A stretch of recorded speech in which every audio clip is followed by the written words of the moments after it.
चलिए जी, एक बार फिर से आप लोगों का स्वागत वार ऑफ एस्पायरेंट्स चैनल में। और जैसा कि आप अपनी स्क्रीन पे देख ही पा रहे हैं कि आज जो पॉइंट्स हम डिस्कस करने वाले हैं, जिन जिन बिंदुओं को हम पढ़ने वाले हैं, जिन जिन महत्वपूर्ण तथ्यों को हम जानने वाले हैं, वो आपके सामने लिखे हुए हैं। तो आज हम जान रहे होंगे देशांतर के बारे में, विस्तार पूर्वक अध्ययन करेंगे हम सबसे पहले किसका, देशांतर का, लॉन्गिट्यूड का अध्ययन करने वाले हैं। ग्रीनविच रेखा के बारे में जानेंगे कि आखिर ये ग्रीनविच रेखा क्या चीज़ है, पृथ्वी की आकृति कैसी है, शेप ऑफ अर्थ, इसके बारे में मैं शुरुआत में ही थोड़ा सा आपको बताऊंगा। देशांतर रेखाओं की जो संख्या होती है वो कितनी होती है, सीधी सी बात है, जब हम देशांतर की चर्चा करेंगे तो ये सारे के सारे टॉपिक्स तो ऑलरेडी उसमें आ ही जाने हैं। तो इससे पहले कि मैं देशांतरों की चर्चा करूं, मैं लॉन्गिट्यूड की चर्चा करूं, मैं इससे पहले आपको ये बता देता हूं कि इससे पहले हमने क्या क्या पढ़ लिया। जरा ध्यान से सुनिए मेरी बात। इससे पहले हमारी 3 क्लासेस हो चुकी हैं इंडियन ज्योग्राफी की, जिसमें सबसे जो पहली क्लास हुई है उसमें मैंने सिलेबस का डिस्कशन किया है। सबसे पहली क्लास में सिलेबस बताया गया है, पूरा विस्तार पूर्वक सिलेबस मैंने बताया है कि जो जो भी पाठ्यक्रम हमें पढ़ना है इंडियन ज्योग्राफी के अंदर, सब कुछ मैंने विस्तार पूर्वक पहली क्लास में बताया है। यदि नहीं देखी है तो आप पहली क्लास, दूसरी क्लास और तीसरी क्लास जाकर के देखिए। इसके बाद जो दूसरी क्लास हुई है उसमें मैंने शुरुआत की थी इंट्रोडक्शन ऑफ इंडिया की। तो आपने यदि वो क्लासेस नहीं देखी हैं तो आप जाइए और पहले उन क्लासेस को देखिए, तो आपको ये वाली क्लास में या इस वाली कक्षा में आपको बहुत अच्छे से समझ में आएगा। ऐसी बात नहीं है कि यहाँ से भी आप देखोगे तो कोई दिक्कत वाली बात नहीं है, यहाँ से भी देख सकते हो। तो लेकिन यदि आप पीछे से देख करके आएंगे तो आपको जो चीज़ें हैं ना वो बहुत अच्छे से समझ में आ रही होंगी। तो हमने डिस्कशन किया था इंट्रोडक्शन ऑफ इंडिया का, और इंट्रोडक्शन ऑफ इंडिया में क्लास नंबर 2 में मैंने आप लोगों को बताया था भारत के नामों के बारे में। जो क्लास दूसरी थी उसमें मैंने भारत के नामों के बारे में बताया था। आप लोगों को दूसरी क्लास में बताया गया था कि इंडिया नाम कैसे मिला, भारत नाम कैसे मिला, हिंदुस्तान नाम कैसे मिला, आर्यवर्त कहाँ से नाम आया, और जम्बूद्वीप नाम कैसे कैसे इस देश का हुआ करता था। इन सारी चीज़ों के बारे में डिस्कशन किया गया है क्लास नंबर 2 में। उसके बाद इंट्रोडक्शन ऑफ इंडिया में ही हमने दूसरा पॉइंट पढ़ना शुरू किया था, लोकेशन ऑफ इंडिया। दूसरा पॉइंट हमने पढ़ना शुरू किया था लोकेशन ऑफ इंडिया।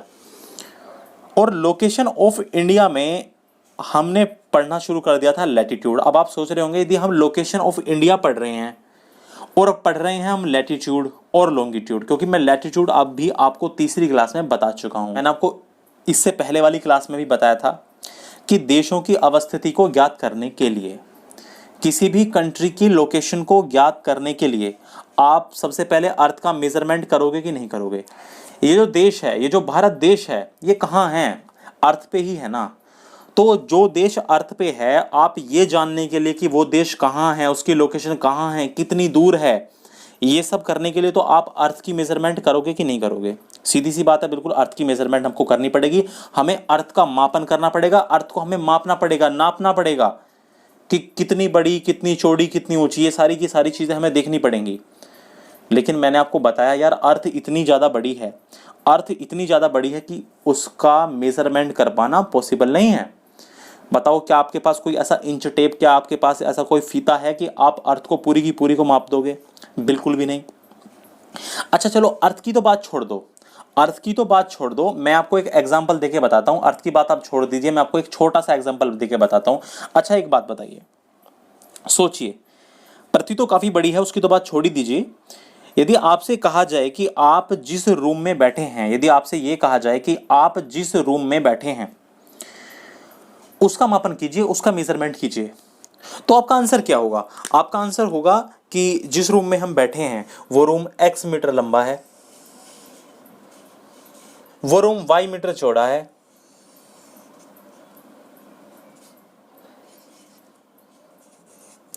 और यदि आप हाइट ही बताना चाहते हैं तो आप बता देंगे कि हाइट z मीटर हाइट है उसकी, यानी z मीटर ऊंचा है। तो इससे आप क्या समझे?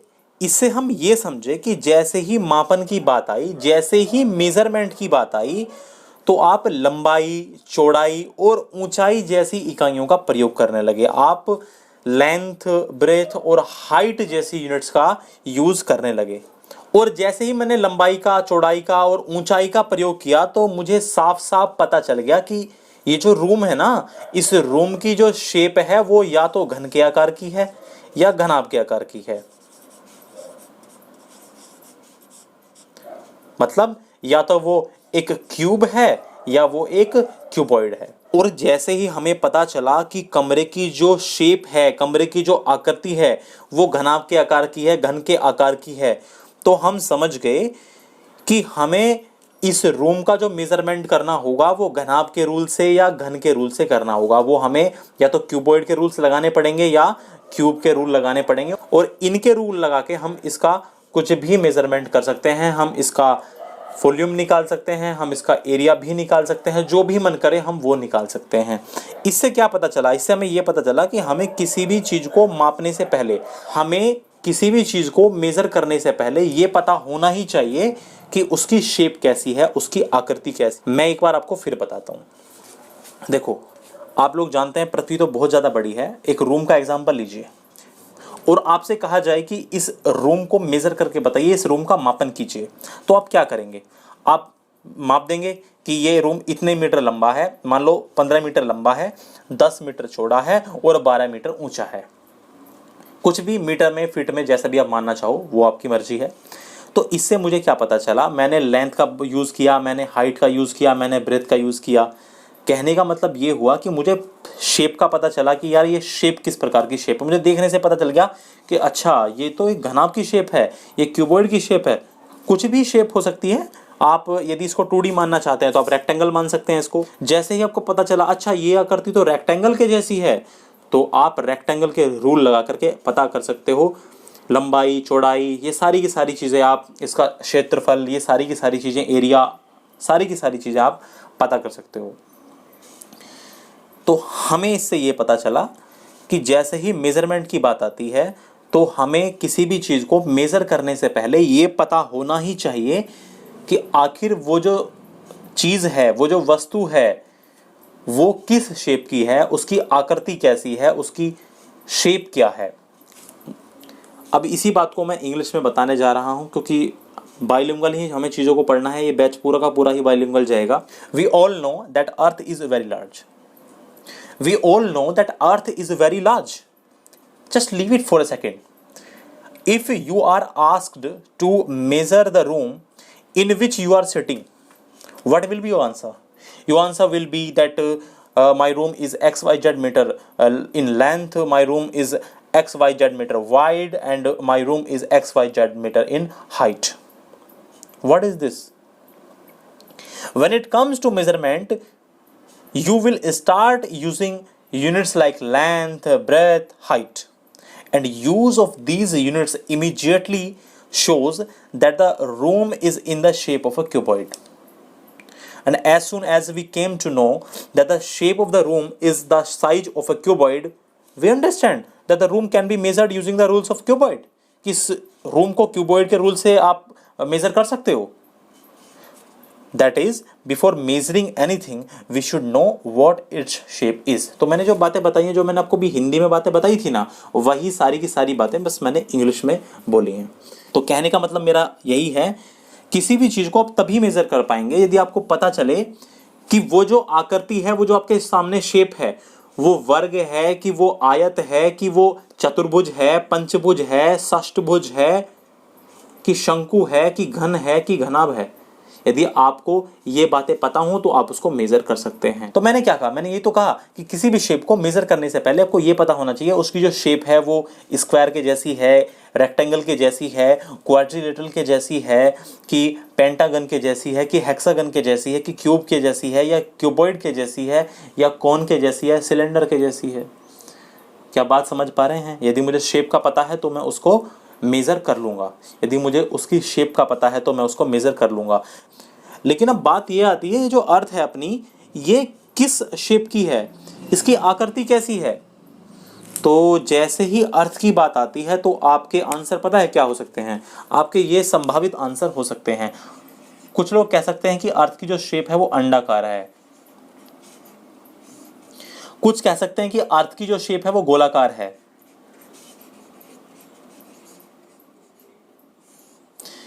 तो दोस्तों एक बात जान लो यार,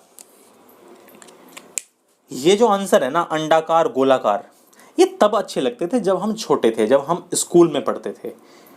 चीज़ों को आसानी से समझाने के लिए हमें बता दिया जाता था कि हमारी पृथ्वी अंडाकार है या गोलाकार है, ऐसी चीज़ें हमें बता दी जाती थी। गोलाकार तो ज़्यादातर लोगों को लगता है, ज़्यादातर को यही पता है कि गोलाकार होती है। देखो एक बात जान लो, अब हम पढ़ रहे हैं ज्योग्राफी और अब हम हो चुके हैं बड़े, अब हम कोई स्कूल में पढ़ने वाले बच्चे नहीं रहे यार। अब आप एक एस्पायरेंट हो चुके हो, एक अभ्यर्थी हो और आपको एक नौकरी चाहिए और आप पढ़ रहे हो भूगोल। तो सीधी सी बात ये समझ लो कि अब हमें भूगोल की शब्दावली का प्रयोग आना चाहिए, अब हमें ज्योग्राफिकल टर्म्स का प्रयोग आना चाहिए। मैं आपसे पूछ रहा हूं कि अर्थ को ज्योग्राफिकल टर्म्स में, अर्थ की शेप को ज्योग्राफिकल टर्म्स में क्या कहते हैं? तो आप लोगों का क्या आंसर होगा जरा सोचिए, मैं इसको साफ करके आपको बताता हूं कि अर्थ को ज्योग्राफिकल टर्म्स में क्या कहते हैं। तो देखिए, पृथ्वी की जो आकृति होती है, अर्थ की जो शेप होती है, उसको ज्योग्राफिकल टर्म्स में कहते हैं जियोइड। उसको ज्योग्राफिकल टर्म्स में क्या कहते हैं? जियोइड। तो देखिए, जियोइड को हिंदी में भी जियोइड ही कहेंगे।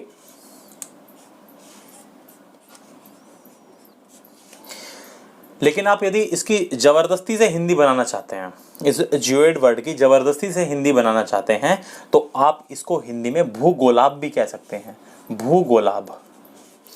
देखिए, जियोइड के लिए जो ये हिंदी वाला टर्म है भूगोलाब, ये कोई ऑफिशियल नहीं है, ये इसकी जबरदस्ती से हिंदी निकालने का तरीका है।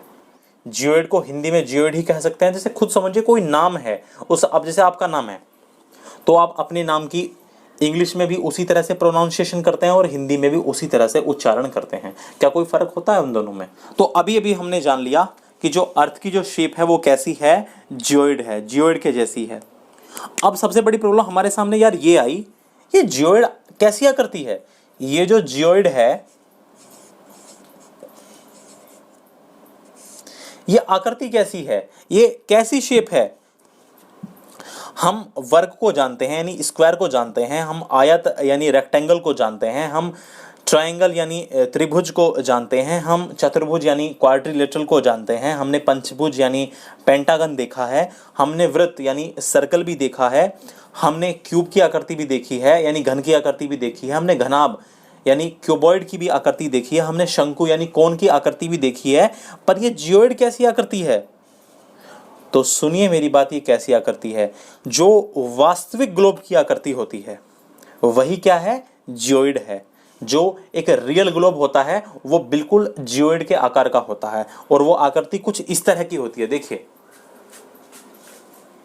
बिल्कुल ये आपको देखने में बिल्कुल गोलाकार ही लग रही है, लेकिन ये लगभग लगभग गोलाकार है। इसलिए आपको याद होगा पिछली वाली क्लास में मैंने टर्म भी यूज किया था, लगभग गोलाकार।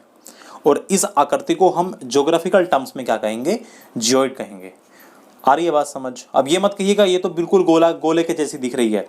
यार एक बात बताओ, यदि आप इसको आप गोला कहोगे, इसको आप सर्किल कहोगे या इसको आप स्फीयर कहोगे, तो यार मैथ्स वाले स्फीयर में और इस अर्थ वाली स्फीयर में कुछ डिफरेंस ही नहीं रह जाएगा। मैथ्स में क्या पढ़ोगे फिर? बात आ रही है समझ? तो ज्योग्राफिकल टर्म में हमने इसको एक नाम दे दिया जियोइड। वैसे लगभग लगभग ये है गोलाकार। चलिए, इससे आगे की जो मैं बात बताने जा रहा हूं जरा उसको ध्यान से सुनिए। आपसे कहा जाए कि यार एक रेक्टेंगल को मेजर करो, जैसे आपके सामने एक मैंने रेक्टेंगल बनाया और मैं कहूं कि इस रेक्टेंगल को मेजर करो, इस रेक्टेंगल का मापन करो, तो आप बिल्कुल आराम से कर देंगे, कोई प्रॉब्लम नहीं होगी। इसके आप लेंथ निकालेंगे, ब्रेथ निकालेंगे और यदि आपसे पूछा जाएगा एरिया तो आप उनकी मल्टीप्लाई कर देंगे, बिल्कुल आराम से आप इसको मेजर कर लेंगे। लेकिन जैसे ही बात आती है कि इस शेप को, ये जो जियोइड की शेप है, इसको कैसे मेजर करेंगे, आप इसको कैसे मापेंगे, तो आपको समझ ही नहीं आ रहा है कि कहाँ से लेकर कहाँ तक की लेंथ लें। जैसे मान लीजिए मैंने एक लेंथ ली, ये मैंने ये लेंथ ली, लेकिन मैं तो पा रहा हूँ कि फिर जैसे जैसे मैं ऊपर जा रहा हूँ ये लेंथ छोटी होती जा रही है, ये लेंथ छोटी होती जा रही है, जैसे जैसे मैं ऊपर जा रहा हूँ ये लेंथ क्या होती जा रही है? छोटी होती जा रही है। ऐसे ही जैसे जैसे मैं नीचे जा रहा हूँ ये लेंथ क्या होती जा रही है? और छोटी होती जा रही है। नीचे जाने पर भी ये लेंथ छोटी होती जा रही है, नीचे जाने पर भी इनकी लेंथ क्या होती जा रही है? छोटी होती जा रही है। कहने का मतलब यदि मुझे किसी रूम को मापना होता है तो मैं कोई भी एक फीता या कोई भी अन्य उपकरण लेकर उसको सीधा सीधा माप सकता हूं। लेकिन आपको क्या करना है कि पृथ्वी को मापने के लिए हमें क्या करना है? हमें उसको जगह जगह से मेजर करना पड़ेगा। यदि आपको अर्थ को मेजर करना है तो हमें उसे जगह जगह से मेजर करना पड़ेगा, जगह जगह से मेजर करना पड़ेगा। थोड़ी थोड़ी दूर में हमें लाइन खींच खींच के उसको मेजर करना पड़ेगा। बात आई है समझ में? अरे यही तो बात मैंने पिछली क्लास में की थी कि ये वाली जो लाइन मैंने ऐसे खींची है जो आपको दिख रही है ना, ये वाली हॉरिजॉन्टल लाइन, क्षैतिज रेखाएं, यही तो क्या कहलाती हैं, इन्हीं को तो हम कहते हैं अक्षांश रेखाएं, लैटिट्यूड। बात आ रही है समझ? भाई हमने क्या किया, इसको मापने के लिए थोड़ी थोड़ी दूर पे एक एक डिग्री के गैप पे हमने बहुत सारी लाइंस खींची हैं, वही तो क्या कहलाती हैं, अक्षांश रेखाएं। और मैं विस्तार पूर्वक पिछली वाली क्लास में इनकी चर्चा कर चुका हूं। तो हमने ऐसे तो लाइन खींच ली, हॉरिजॉन्टली तो हमने लाइन खींच ली, फिर हमने क्या किया, कुछ लाइंस हमने खींची कैसे, वर्टिकल। कुछ लाइंस हमने खींची कैसे, वर्टिकल। मापने के लिए कुछ काल्पनिक रेखाएं हमने खींची वर्टिकल। काल्पनिक इसलिए क्योंकि वास्तव में ऐसी कोई रेखाएं है नहीं, सब इमेजिनरी है चीज, सारी की सारी ये लाइंस इमेजिनरी हैं, रियलिटी में ऐसी कोई चीज नहीं है।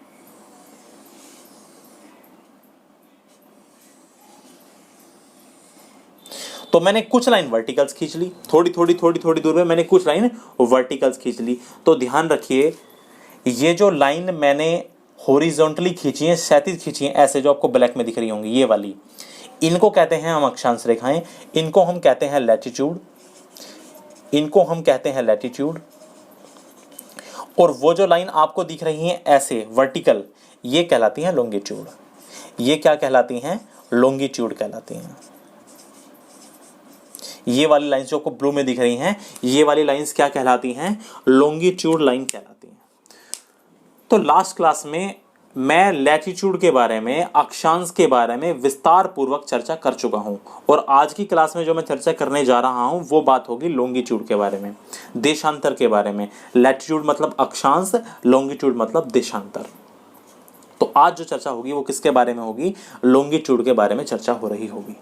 तो आप समझें कि हमें क्यों जरूरत पड़ती है लैटिट्यूड की, यानी अक्षांश रेखाओं की और देशांतर रेखाओं की। अर्थ को मेजर करने के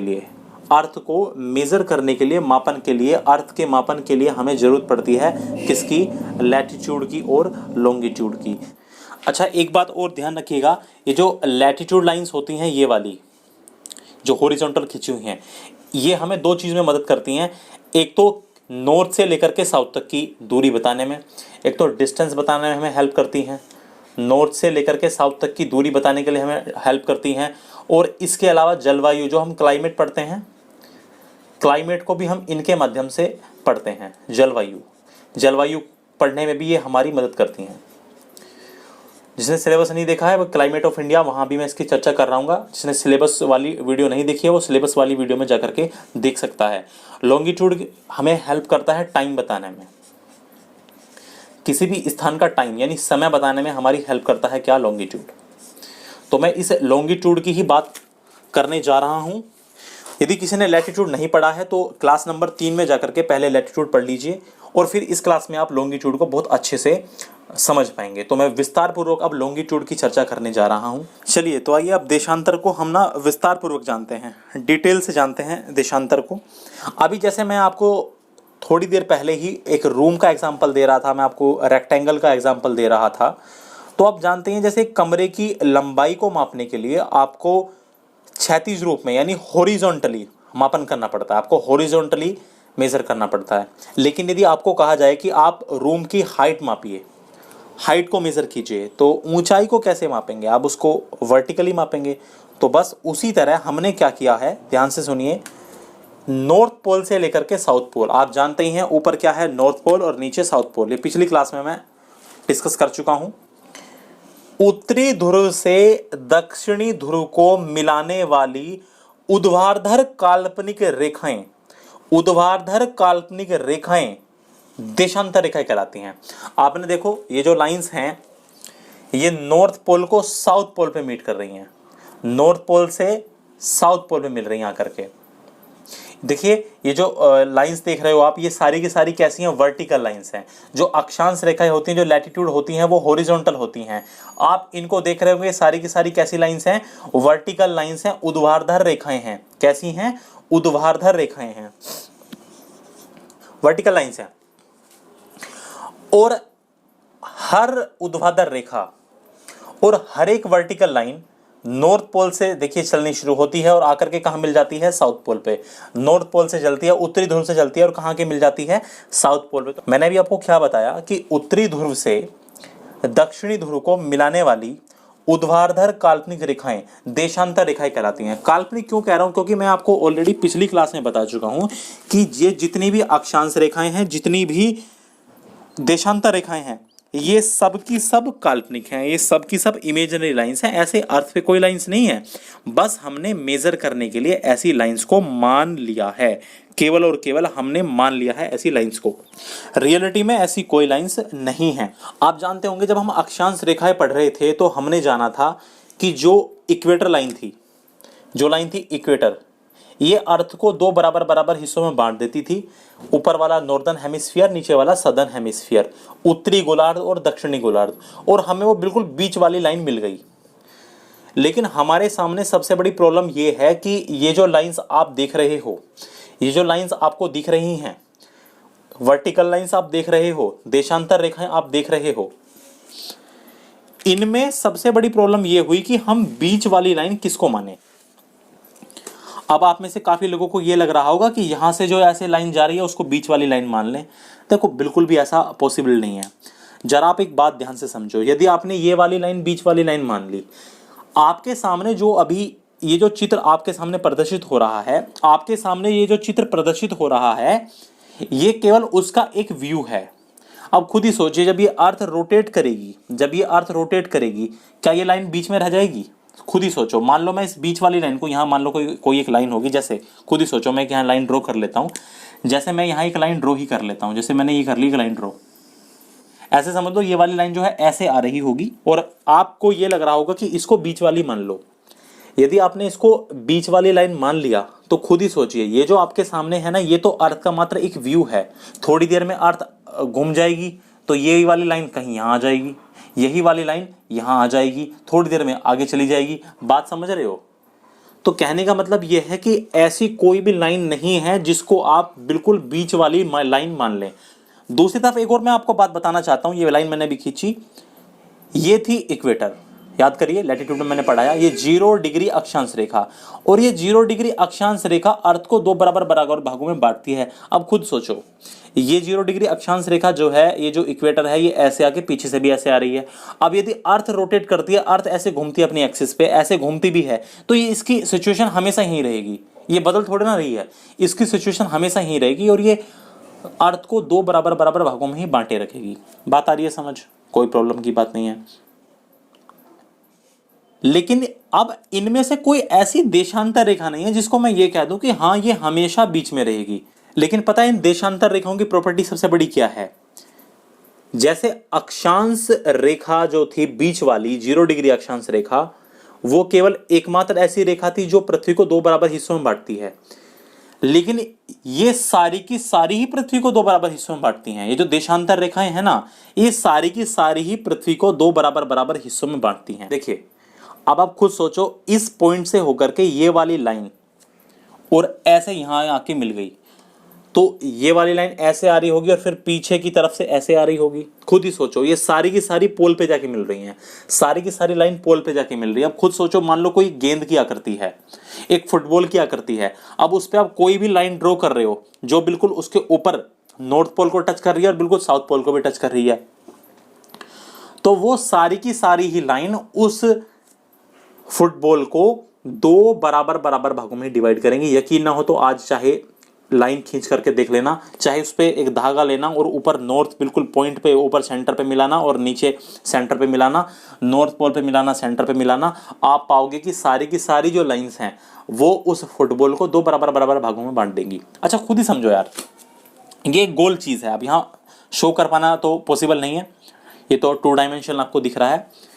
अब कोई भी लाइन है, जैसे मान लो ये वाली लाइन है, ये वाली, अब ये वाली लाइन ऐसे जा रही होगी, जैसे कोई गेंद है, ये ऐसे जा रही है या साउथ पोल से और फिर ऐसे गई और फिर पीछे से आ रही होगी, तो सारी की सारी जो ये देशांतर रेखाएं हैं पृथ्वी को दो बराबर हिस्सों में बांट देती है, पृथ्वी को दो बराबर हिस्सों में बांट देती है। तो हमारे सामने फिर सबसे बड़ी प्रॉब्लम ये हुई कि यार फिर इनमें से हम बीच वाली लाइन कौन सी माने। फिर सर्वसम्मति से एक फैसला लिया गया कि लंदन के पास स्थित ग्रीनविच, लंदन के पास स्थित ग्रीनविच लंदन के ही पास स्थित है ग्रीनविच वेधशाला, ग्रीनविच ऑब्जर्वेटरी, ग्रीनविच ऑब्जर्वेटरी। यहां से गुजरने वाली देशांतर रेखा, यहां से गुजरने वाली देशांतर रेखा, ग्रीनविच नामक स्थान से गुजरने वाली देशांतर रेखा को हमने ग्रीनविच लाइन मान लिया। हमने क्या मान लिया?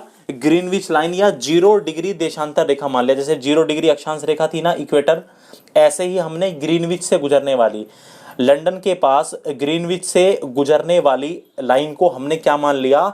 0 डिग्री देशांतर रेखा।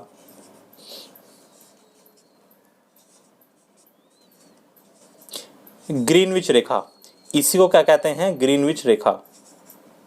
इसी को क्या कहा जाता है? ग्रीनविच रेखा। इसी को कहा जाता है ग्रीनविच लाइन। ये जो आप देख रहे हो जहां मैंने पॉइंट बनाया है, ये वाली लाइन को ही क्या कहा जाता है? ग्रीनविच रेखा या 0 डिग्री देशांतर रेखा। देखो एक बात यार ध्यान से समझ लो, मैं आपको ना लैटिट्यूड और लॉन्गिट्यूड नहीं पढ़ा रहा, विस्तार पूर्वक नहीं पढ़ा रहा हूं मैं ये लैटिट्यूड और लॉन्गिट्यूड।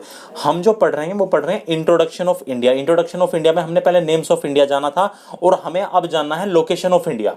बात सुनो मेरी ध्यान से। और आप जानते ही होंगे जब मैं लोकेशन ऑफ इंडिया बताऊंगा तो मैं आपको बताऊंगा कि इतने डिग्री उत्तरी अक्षांश से लेकर के इतने डिग्री उत्तरी अक्षांश तक भारत का विस्तार है, इतने डिग्री पूर्वी देशांतर से लेकर के इतने डिग्री पूर्वी देशांतर तक भारत का विस्तार है। तो जब मैं वहां अक्षांश और देशांतर यूज कर रहा हूंगा तो आपको पता नहीं चलेगा मैं कहने की कोशिश क्या कर रहा हूं। केवल उतनी सी बात बताने के लिए मैं आपको लैटिट्यूड और लॉन्गिट्यूड पढ़ा रहा हूं, केवल इनका ओवरव्यू दे रहा हूं। जब वर्ल्ड ज्योग्राफी हम पढ़ेंगे फिजिकल ज्योग्राफी के अंदर, वहां हम इस लैटिट्यूड को और लॉन्गिट्यूड को बहुत अच्छी तरह से जानेंगे। वहां हम सारी की सारी चीजें जान रहे होंगे। वहां हम विस्तार पूर्वक लैटिट्यूड की और लॉन्गिट्यूड की चर्चा कर रहे होंगे। आपको लग रहा होगा ये भी विस्तार है, नहीं ये विस्तार नहीं है अभी, ये मैं आपको ओवरव्यू दे रहा हूं लैटिट्यूड का लॉन्गिट्यूड का, क्योंकि मुझे क्या पढ़ाना है? Location of India. और इंडिया की लोकेशन में इन चीजों की जरूरत पड़ेगी, लैटिट्यूड की और लॉन्गिट्यूड की। केवल भारत का अक्षांशीय विस्तार और भारत का देशांतरीय विस्तार मुझे पढ़ाना है, बताना है। केवल उस बात के लिए मुझे आपको लैटिट्यूड और लॉन्गिट्यूड का ओवरव्यू देना पड़ रहा है। मेरी बात आप लोग समझ रहे होंगे, मुझे ऐसी उम्मीद है। मैंने अभी आपको क्या बताया कि हमने लंदन के ग्रीनविच से होकर गुजरने वाली देशांतर रेखा को 0 डिग्री देशांतर रेखा मान लिया, उसको ही ग्रीनविच रेखा भी कहा जाता है। और ध्यान रखिए इसके और भी 2 नाम हैं, इस ग्रीनविच रेखा के और भी 2 और नाम हैं। अब सुनिए इस लाइन को क्या क्या कहा जाता है, मैं वे सारे के सारे नाम लिख देता हूं। तो इस ग्रीनविच रेखा को, ग्रीनविच रेखा तो कहते ही कहते हैं, ग्रीनविच रेखा के अलावा ये कहलाती है 0 डिग्री देशांतर रेखा, 0 डिग्री देशांतर रेखा।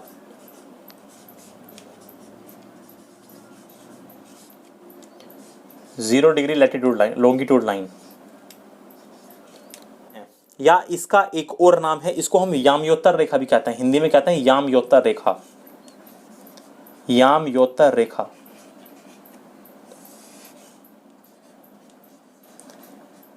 इंग्लिश में यामयोत्तर रेखा को कहते हैं प्राइम मेरिडियन, प्राइम मेरिडियन। इसे एक और नाम से भी जाना जाता है, इसे एक और नाम से भी जाना जाता है और वो नाम है इसका प्रधान मध्याह्न रेखा, प्रधान मध्याह्न रेखा। इंग्लिश में इसे भी आप प्राइम मेरिडियन ही कहोगे।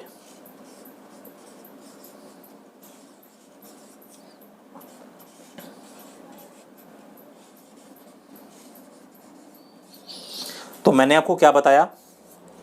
मैंने आपको यह बताया कि ग्रीनविच रेखा को 0 डिग्री देशांतर रेखा या प्रधान यामयोत्तर रेखा या प्रधान मध्याह्न रेखा भी कहा जाता है। इन नामों से जाना जाता है।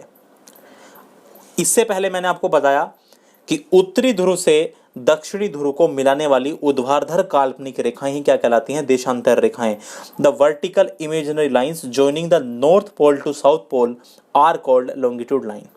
आप बात करते हैं कि ये देशांतर चीज क्या होती है। जैसे मैंने अक्षांश में आपको अक्षांश की डेफिनेशन बताई थी कि देशांतर आखिर होता क्या है, तो मैं इसकी डेफिनेशन आपको बताने की कोशिश करता हूं। देखिए सुनिएगा, ग्रीनविच रेखा के पूर्व में या पश्चिम में, पहले दिशाओं को समझ लो। जब भी आपके सामने कोई भी बोर्ड है, कोई कॉपी है, तो ध्यान से सुनिएगा। दिशाएं कुछ इस तरह से होती हैं। ये जो ऊपर वाली दिख रही है आपको, ये नॉर्थ, जैसे ये नॉर्थ पोल, नीचे साउथ, नीचे साउथ, राइट साइड में ईस्ट और लेफ्ट साइड में वेस्ट, लेफ्ट साइड में वेस्ट, इस तरह से दिशाएं होती हैं। तो मैंने अभी आपको क्या कहा, ग्रीनविच रेखा के पूर्व में या पश्चिम में, इस ग्रीनविच रेखा के पूर्व में या पश्चिम में पृथ्वी के किसी स्थान से, पृथ्वी के किसी स्थान से कोणीय दूरी, इस ग्रीनविच रेखा के, इस ग्रीनविच रेखा के, सुन लो एक बात ध्यान से,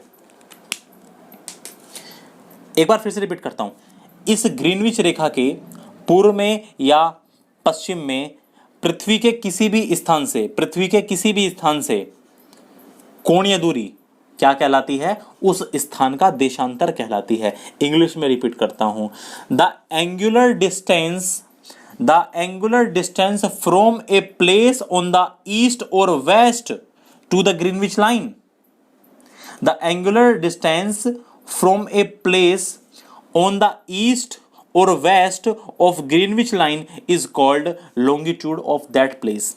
चलिए मैं समझाने की कोशिश करता हूं। जैसे ग्रीनविच रेखा है, तो मैंने अभी आपको क्या बताया कि ग्रीनविच रेखा के पूर्व में हो या इसके पश्चिम में, इसके पूर्व में या इसके पश्चिम में पृथ्वी के किसी स्थान से कोणीय दूरी, मैंने पृथ्वी का कोई भी स्थान ले लिया और वहां से इसकी कोणीय दूरी कोई भी, मान लो ये जो यहाँ एंगल बन रहा है, ये बन रहा है 82.5 डिग्री। तो ये जो कोणीय दूरी है, एंगुलर डिस्टेंस है, वही उस स्थान का क्या कहलाएगा, देशांतर कहलाएगा। वही उस स्थान का क्या कहलाएगा, देशांतर कहलाएगा। वही उस स्थान का क्या कहलाएगा, देशांतर कहलाएगा, लॉन्गिट्यूड कहलाएगा।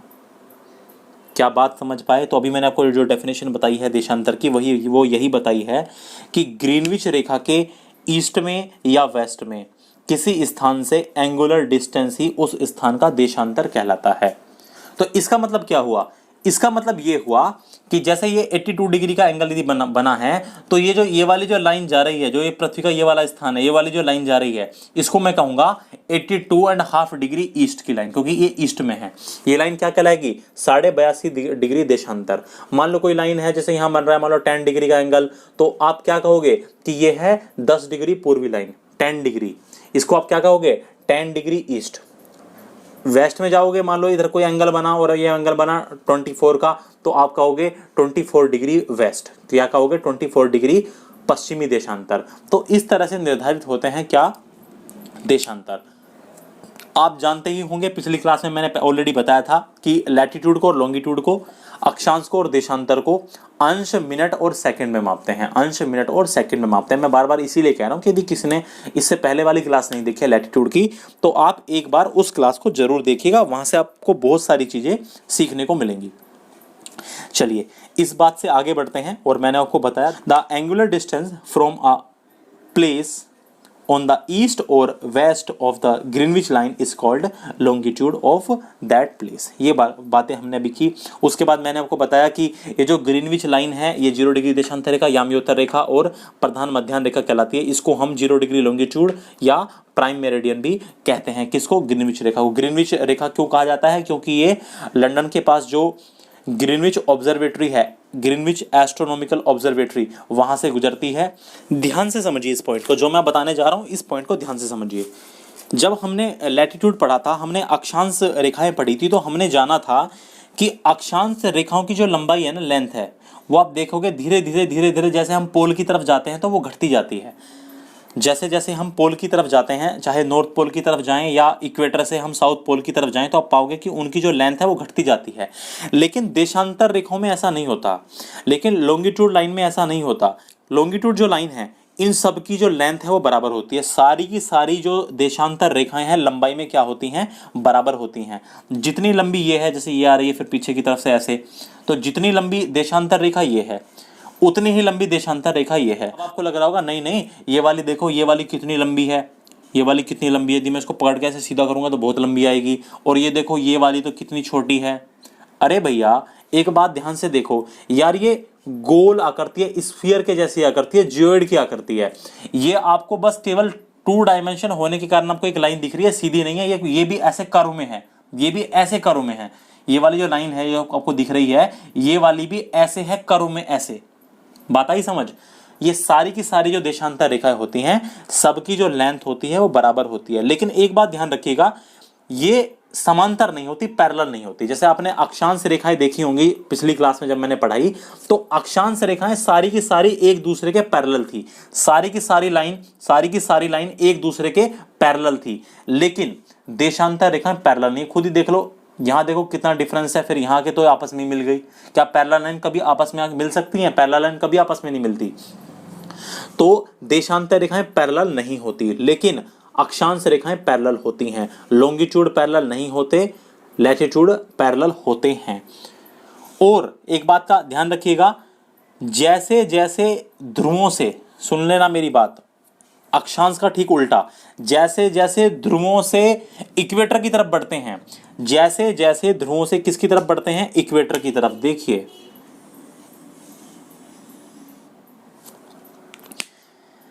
जैसे जैसे पोल से इक्वेटर की तरफ आते हैं, जैसे जैसे पोल से इक्वेटर की तरफ आते हैं, मैं बार बार रिपीट इसलिए कर रहा हूं ताकि ध्यान जाए यहां जो मैं समझाने की कोशिश कर रहा हूं।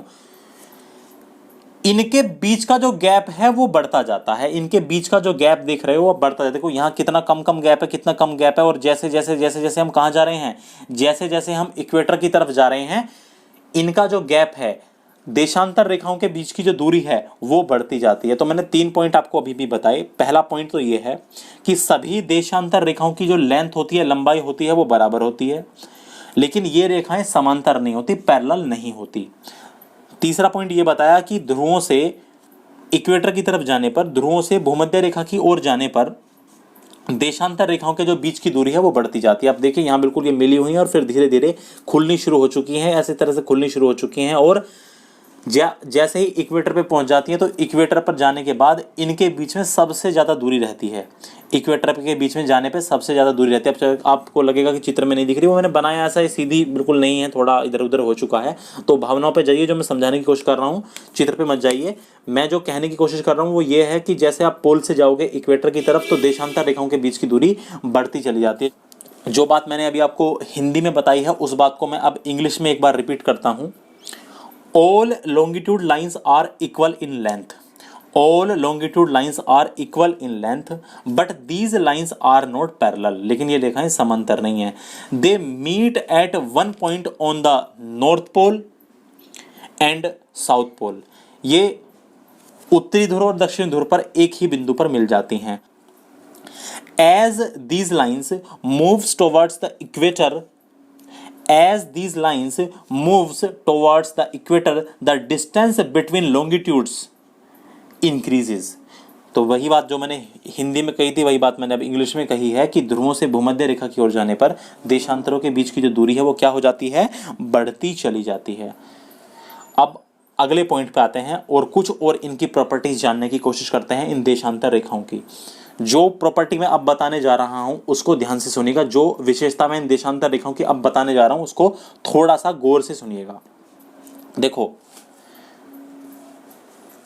हमने क्या किया है, इस 0 डिग्री देशांतर रेखा के, सुनिए ध्यान से, देखिए ध्यान से सुनिए, यह है 0 डिग्री देशांतर रेखा। तो हमने कुछ ऐसा किया है कि 0 डिग्री देशांतर रेखा के पूर्व में भी और पश्चिम में भी हर एक एक डिग्री के गैप पे, हर एक एक डिग्री के अंतराल पे हमने देशांतर रेखाएं खींची हैं। हमने देशांतर रेखाएं खींची हैं। जैसे अक्षांश रेखा में बताया था मैंने कि हर एक एक डिग्री के अंतराल पे 90 अक्षांश रेखाएं इधर और 90 अक्षांश रेखाएं इधर, 90 लैटिट्यूड लाइंस इधर, 90 लैटिट्यूड लाइंस इधर। ऐसे ही ध्यान से सुनिए, यह है 0 डिग्री देशांतर रेखा, 0 डिग्री लॉन्गिट्यूड, याम्योत्तर रेखा या प्रधान मध्याह्न रेखा। इसके ईस्ट में हर एक डिग्री के गैप पे, इसके ईस्ट में हर एक डिग्री के गैप पे, इसके पूर्व में हर एक डिग्री के अंतराल पे 180 देशांतर रेखाएं, और इसके पश्चिम में भी, इसके वेस्ट में भी हर एक डिग्री के अंतराल पे, हर एक डिग्री के इंटरवल पे 180 देशांतर रेखाएं होती हैं। सुनो मेरी बात ध्यान से, ग्रीनविच लाइन के जो पूर्व में, ग्रीनविच लाइन के जो दाईं तरफ राइट साइड वाली आपको जो रेखाएं दिखेंगी, ग्रीनविच लाइन के राइट साइड वाली जो आपको रेखाएं दिख रही हैं, इनको कहते हैं हम पूर्वी देशांतर, ईस्टर्न लॉन्गिट्यूड, पूर्वी देशांतर, ईस्टर्न लॉन्गिट्यूड। और इस ग्रीनविच रेखा के, इस 0 डिग्री देशांतर रेखा के पश्चिम में जितनी भी वो 180 देशांतर रेखाएं हैं, उनको हम क्या कहते हैं?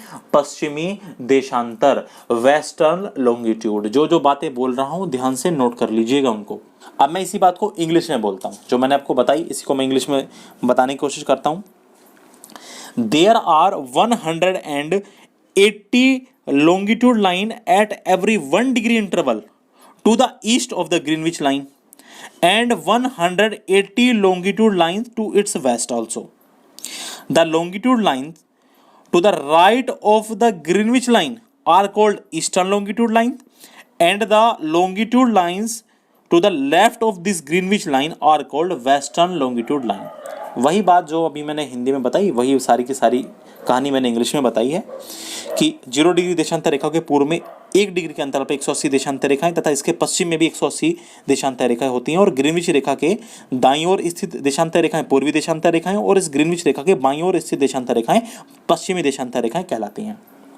ये बात हमने समझी। अब क्वेश्चन उठता है कि देशांतर रेखाओं की संख्या कितनी होती है, ये देशांतर रेखाएं आखिर हैं कितनी? तो समझिएगा, ये बात समझाने की मैं कोशिश करता हूं। मैं थोड़ा सा ये वाला हिस्सा साफ कर लेता हूं। देशांतर रेखाओं की जो संख्या होती है ना, चलिए देखिए, देशांतर रेखाओं की जो संख्या होती है वो होती है 360। देशांतर रेखाओं की संख्या 360। The number of longitude lines are 360। अब आप सोच रहे होंगे, मैंने अभी तो ये बताया है कि इस 0 डिग्री देशांतर रेखा के 180 तो इधर होती हैं और 180 होती हैं पश्चिम में, तो फिर 180 इधर 180 इधर 360 तो यही होगी और ये 361 भी ये। तो जरा इस बात का कॉन्सेप्ट समझने के लिए ध्यान दीजिएगा। हुआ क्या, देखो देखिए क्या हुआ। ये 0 डिग्री देशांतर रेखा, अब इधर आप चले 1 2 3 4 5 6 7 8 9 10 ऐसे करते करते करते करते जब आप पहुंचे तो एक लाइन आ गई। कौन सी? एक लाइन आ गई जो कहलाएगी 180 डिग्री ईस्ट की तरफ गए। वो लाइन क्या कहलाएगी? 180 डिग्री पूर्वी देशांतर रेखा।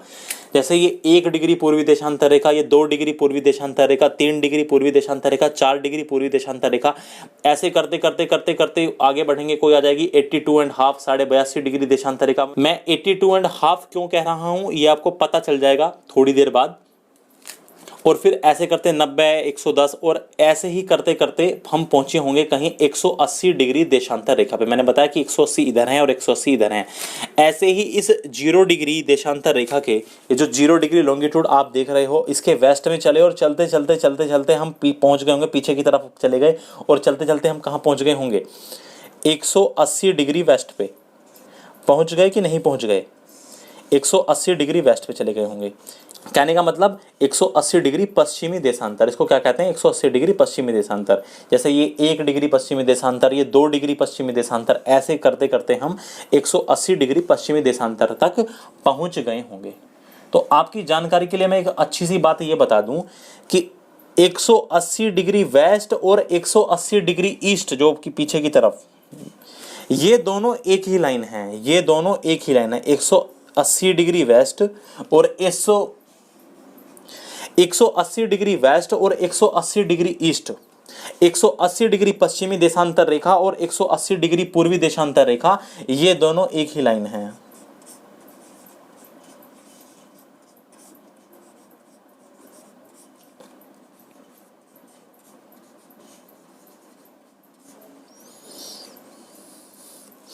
ये दोनों क्या हैं? एक ही रेखा है। एक बार फिर से मैं समझाता हूं, समझिए बात को ध्यान से, गौर से ध्यान दीजिएगा। यार इधर से जाओगे, इधर से आप ईस्ट की तरफ चलोगे, ऐसे चलते चलते 180 पहुंच जाओगे, ऐसे पहुंच जाओगे 180 पे। इधर से जाओगे वेस्ट की तरफ 180 पहुंच जाओगे। तो मैं ये कह रहा हूं कि 180 डिग्री वाली वेस्ट और 180 डिग्री वाली ईस्ट, ये दोनों एक ही हैं। ये दोनों एक ही रेखा हैं। तो इस हिसाब से कुल मिलाकर के जो देशांतर रेखाओं की संख्या होती है वो कितनी होगी? 360। तो मैंने क्या बताया कि 180 डिग्री वेस्ट और 180 डिग्री ईस्ट जो होती है वो एक ही रेखा है। तो बात होती है कि 360 कैसे बैठी। तो बात यह है कि 360 ये आखिर कैसे हुई हैं। ये ऐसे हुई हैं 360। देखिए, एक तो क्या है 0 डिग्री देशांतर रेखा, एक तो 0 डिग्री देशांतर रेखा हो गई है ग्रीनविच रेखा, और इसके अलावा 359 और हैं, 359 और हैं। 359 क्यों? क्योंकि ये दोनों एक ही हैं, वरना 360 होती है। क्योंकि ये दोनों एक ही हैं इसलिए 359, और कुल मिला के कितनी हो गई 360 देशांतर रेखा हो गई। कुल मिला के देशांतर रेखाओं की संख्या कितनी हो गई 360 हो गई। अब कुछ लोगों का तर्क इसमें यह होता है कि 360 देशांतर रेखाएं होती हैं इसलिए क्योंकि पृथ्वी जब पूरा एक चक्कर लगा लेती है तो 360 डिग्री घूम जाती है, इसलिए 360 देशांतर रेखाएं हो गई, क्योंकि हर एक डिग्री पे खींची हुई है। यार ये तर्क जो है ना, ये जो लॉजिक है, ये इस पे काम कहाँ कर रहा है? ये इस पे लॉजिक काम नहीं कर रहा। एक बात ध्यान से समझो, 360 डिग्री वाला जो लॉजिक है वो इस बात पे काम नहीं करता। वो 360 डिग्री वाला लॉजिक कहाँ काम करता है, मैं उसकी भी बात थोड़ी देर में बताने जा रहा हूँ। तो इस तरह होती हैं 360 देशांतर रेखाएं, क्योंकि 180 डिग्री वेस्ट और 180 डिग्री ईस्ट दोनों एक ही हैं। अब अगले पॉइंट पे आते हैं और उस चीज को समझने की कोशिश करते हैं। देखिए, आपसे पूछा जाएगा कि दो देशांतर रेखाओं के बीच की दूरी कितनी होती है। देखिए, जैसे ये दो देशांतर रेखाएं हैं, इनके बीच की दूरी कितनी है, इनके बीच की दूरी कितनी है। तो यार एक बात देखो, इनके बीच की जो दूरी है, इनके बीच का जो गैप है, इनके बीच का जो डिफरेंस है, वो हर जगह एक जैसा नहीं है। आप देख रहे होगे यहाँ तो ये बिल्कुल पोल से मिल चुकी हैं, नॉर्थ पोल पे भी एकदम एक दूसरे से मिल चुकी हैं। तो इनके बीच की जो दूरी है वो धीरे धीरे धीरे इक्वेटर की तरफ जाते हुए बढ़ती है, फिर वो कम होती चली जाती है। तो ये तो पॉसिबिलिटी है नहीं कि आप जगह जगह बता पाएं कि यहाँ कितनी दूरी है, यहाँ कितनी दूरी है, यहाँ कितनी दूरी है। हाँ, मैं आपको ये बता सकता हूं कि इनके बीच की जो दूरी है वो इक्वेटर पर कितनी है। तो ध्यान रखिएगा, भूमध्य रेखा पर दो देशांतरों के बीच की दूरी, भूमध्य रेखा पर दो देशांतरों के बीच की दूरी, क्योंकि देशांतर रेखाओं के बीच में जो सबसे ज्यादा गैप होता है, जो सबसे ज्यादा दूरी होती है, वो इक्वेटर पर ही होती है, भूमध्य रेखा पर ही होती है। तो भूमध्य रेखा पर दो देशांतरों के जो बीच की दूरी होती है वो होती है 111.32 किलोमीटर। 111.32 किलोमीटर दो देशांतर रेखाओं के बीच की दूरी इक्वेटर पर। इक्वेटर पर दो देशांतर रेखाओं के बीच की दूरी भूमध्य रेखा पर। तो देशांतर रेखाओं के बीच की दूरी इक्वेटर पर मैक्सिमम कितनी होती है 111.32 किलोमीटर, 111.3 किलोमीटर अधिकतम दूरी हो सकती है। कहां पर? इक्वेटर पर। इसके अलावा तो जो दूरियां है वो घटती और बढ़ती रहती हैं। और एक और पॉइंट याद रखिएगा, वो पॉइंट याद रखने का ये है कि किन्हीं भी दो देशांतर रेखाओं के बीच की दूरी को, किन्हीं भी दो देशांतर रेखाओं के बीच की दूरी को क्या कहा जाता है? गोरे। गोरे कहा जाता है। किन्हीं भी दो देशांतर रेखाओं के बीच की दूरी को गोरे कहा जाता है। ये पॉइंट भी याद रखिएगा। इस यूनिट से डिनोट करते हैं हम किन्हीं भी दो देशांतर रेखाओं के बीच की दूरी को। तो मैंने आपको अभी अभी क्या क्या बातें बताई? मैंने आप लोगों को ये बातें बताई कि 180 degree western longitude line and 180 degree eastern longitude line are the same line and thus the total number of longitude lines are 360. उसके बाद मैंने आपको बताया the maximum distance between two longitudes at equator is 111.32 kilometer and the distance between two longitude lines is called gore. तो ये वाली बातें मैंने अभी अभी आपको समझाई और बताई। अब जो बात मैं बताने जा रहा हूं उस बात को थोड़ा सा ध्यान से समझिएगा। तो देखिए, जो मैं बताने जा रहा हूं कि जो ये अर्थ होती है ना, जो अर्थ है, अब जैसे ये घूमेगी, क्योंकि आप जानते हैं कि जो अर्थ है वो अपने एक्सिस पे भी घूमती है और सूर्य के चारों ओर भी घूमती है। अर्थ जो है ना वो 1 डिग्री घूमने में 4 मिनट का समय लगाती है। अर्थ 1 डिग्री घूमने के लिए 4 मिनट का समय लगा लेती है। कहने का मतलब क्या है? देखिए, जैसे ये अभी 1 डिग्री ईस्ट है, तो 1 डिग्री जब अर्थ मान लो घूम गई, तो फिर ये ऐसे 1 डिग्री घूम गई, तो 1 डिग्री घूमने के लिए अर्थ को कितने मिनट का टाइम लग जाता है? 4 मिनट का टाइम लग जाता है। अब ये 4 मिनट कैसे आया, तो थोड़ा ध्यान दीजिएगा। हम सभी जानते हैं कि अर्थ अपना पूरा एक चक्कर 24 घंटे में लगा लेती है। हम सभी जानते हैं कि अर्थ जो है पूरा का पूरा एक चक्कर 24 आवर्स में पूरा कर लेती है। अर्थात कहने का मतलब है कि अर्थ 24 घंटे में अपनी एक्सिस पर एक बार घूम जाती है पूरा, सन के चारों ओर नहीं, अपनी एक्सिस पर। और आप जानते हैं कि यदि कोई चीज़ पूरा का पूरा एक चक्कर पूरा कर ले गोले में, तो इसका मतलब ये है कि वो 360 डिग्री घूम गई है। वो कितने डिग्री घूम गई है? 360 डिग्री घूम चुकी है। जैसे आपने घड़ी देखी होगी, यदि घड़ी 12 से चली और वापस घूम करके कहाँ गई, वापस घूम करके पूरा का पूरा एक चक्कर उसने लगा दिया, तो वो 360 डिग्री घूम गई। इसका मतलब क्या हुआ कि वो 360 डिग्री घूम गई। कहने का मतलब ये हुआ कि अर्थ पूरा का पूरा एक चक्कर 24 घंटे में लगा लेती है, तो इसका मतलब अर्थ 360 डिग्री घूमने में कितना टाइम लगाती है? 24 आवर्स लगाती है। कितना टाइम लगाती है? 24 घंटे लगाती है। 24 घंटे लगाती है अर्थ एक चक्कर पूरा करने में। तो यार खुद एक बात बताओ, 24 घंटे को आप मिनट में बदल लीजिए, तो 360 डिग्री घूमने में अर्थ लगाती है 24 × 60 मिनट्स, इतने मिनट लगाती है। तो क्या हम जानते हैं कि हर घंटे में कितनी मिनट होती हैं? 60 मिनट होती हैं। एक घंटे में कितनी मिनट होती हैं? 60 मिनट। तो देखिए फिर 1 डिग्री घूमने के लिए कितना टाइम लगेगा? तो 24 × 60 अपॉन 360, इतनी मिनट लग जाएंगी। लग जाएंगी कि नहीं लग जाएंगी? भाई 360 डिग्री घूमने में लगते हैं 24 × 60 मिनट, तो 1 डिग्री घूमने में कितना टाइम लगेगा? 24 × 60 बटे 360 मिनट। अब सोल्व कर लीजिए इसको। तो आपने इसको काटा, ये 6 बार कैंसिल हुआ, और इसको काटा तो ये 4 बार कटा। तो आपको क्या पता चला कि 1 डिग्री घूमने के लिए पृथ्वी को कितना टाइम लगता है? 4 मिनट का समय लगता है। 1 डिग्री घूमने के लिए पृथ्वी को कितना समय लगता है? 4 मिनट का समय लगता है 1 डिग्री घूमने के लिए। एक और चीज है कि 15 डिग्री देशांतर घूमने के लिए पृथ्वी को, 15 डिग्री देशांतर घूमने में पृथ्वी को 1 घंटे का समय लगता है। ये बात भी हम पढ़ते हैं। हम क्या पढ़ते हैं कि 15 डिग्री देशांतर घूमने में पृथ्वी को 1 घंटे का 1 आवर का समय लग जाता है। बिल्कुल लग जाता है, कोई नई बात नहीं है। खुद देखो, 1 डिग्री घूमने में 4 मिनट लग जाती हैं, तो 15 डिग्री घूमने में कितने लग जाएंगी? 4 × 15, 60 मिनट लग जाएंगी कि नहीं लग जाएंगी? तो ये कोई नई बात नहीं है। और 60 मिनट का मतलब ही क्या होता है? 1 घंटा। मैथमेटिकल टर्म्स से पूरा का पूरा कैलकुलेट करके हमें पता चलता है कि क्या, कि पृथ्वी 1 डिग्री घूमने में 4 मिनट का समय लेती है, और 15 डिग्री देशांतर घूमने में पृथ्वी 60 मिनट का समय ले लेती है। 60 मिनट पृथ्वी को लग जाते हैं। तो ये बातें हमने समझी। चलिए अब आगे बढ़ते हैं और कुछ पॉइंट्स और जान लेते हैं। तो पृथ्वी को 1 डिग्री घूमने में 4 मिनट का समय लगता है।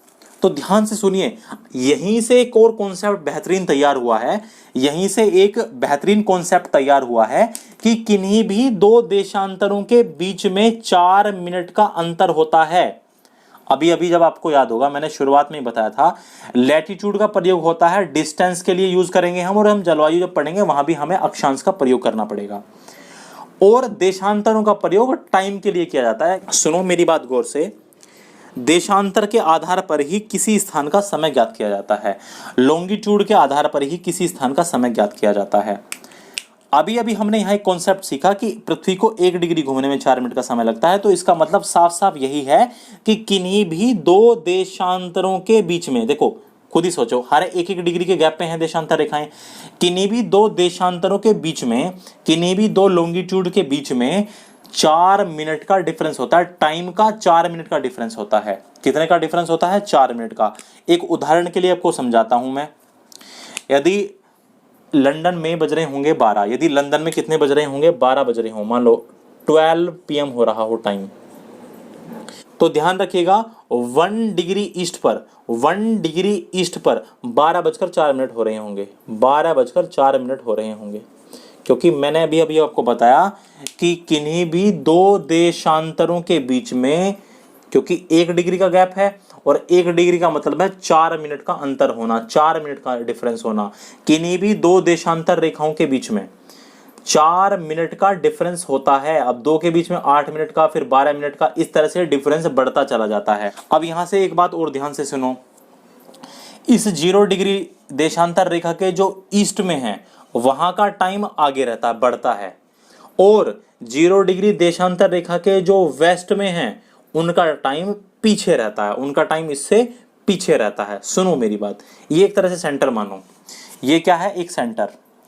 इधर जितना बढ़ोगे टाइम बढ़ता जाएगा 4-4 मिनट, हर 1 डिग्री आगे जाने पे 4 मिनट बढ़ेगा, हर 1 डिग्री आगे जाने पे 4 मिनट बढ़ेगा, हर 1 डिग्री आने पे आगे जाने पे 4 मिनट बढ़ेगा, हर 1 डिग्री आगे जाने पर 4 मिनट बढ़ेगा। जैसे मैं आपसे कहूं कि 0 डिग्री देशांतर पर यदि 12 बजे का समय हुआ है तो 1 डिग्री देशांतर पर 12 बजकर 4 मिनट का समय हो रहा होगा। और इसी तरह 15 डिग्री देशांतर पर 15 डिग्री देशांतर पर पूरा इससे 1 घंटा ज्यादा 1 बज रहा होगा, पूरा 1 घंटा आगे।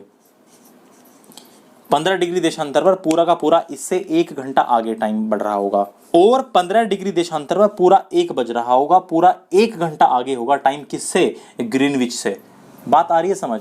अब आपने एक चीज देखी होगी, आपने कभी मोबाइल में ये जरूर देखा होगा 5:30 GMT, इंडिया के टाइम के लिए। इंडिया के टाइम के लिए ये आपने जरूर देखा होगा, कभी भी देखना।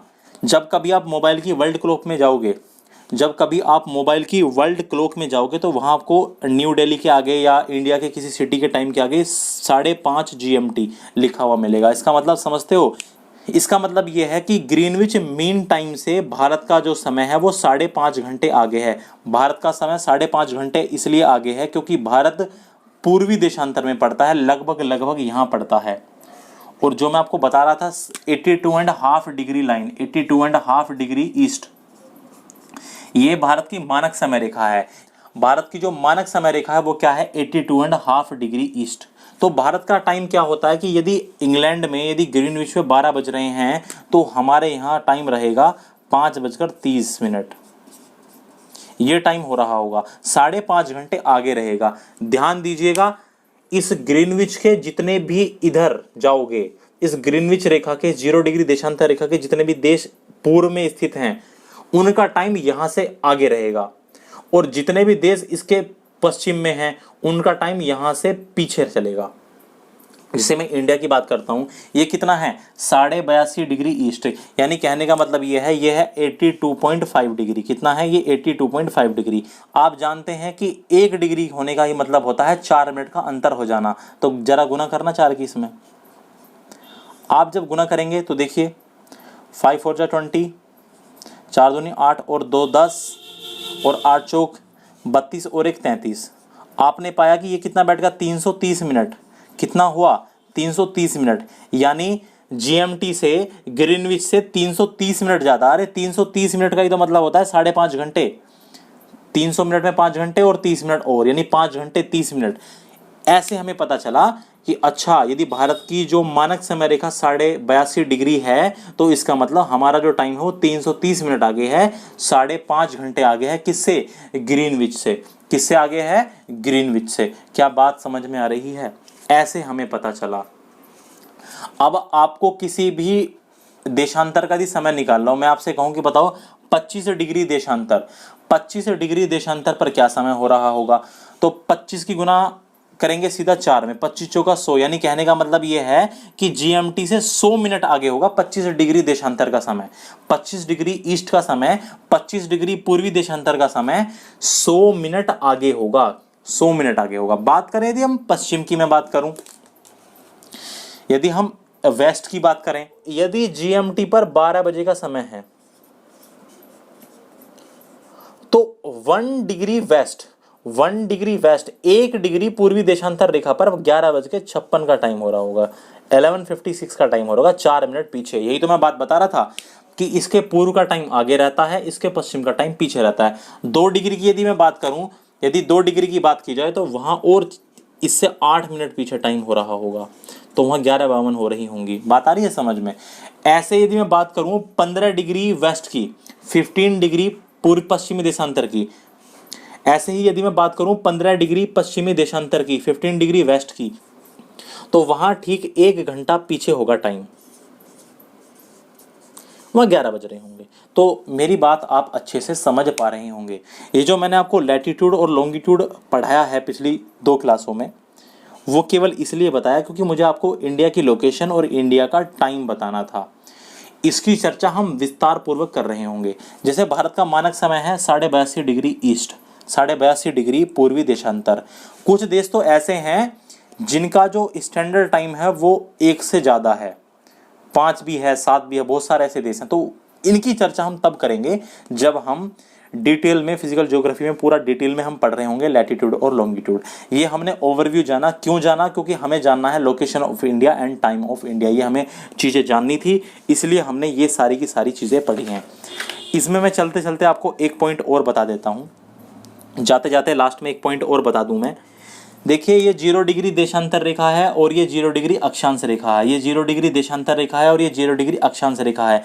ये एक दूसरे को अटलांटिक महासागर में काटते हैं, ये एक दूसरे को अटलांटिक महासागर में काटती हैं,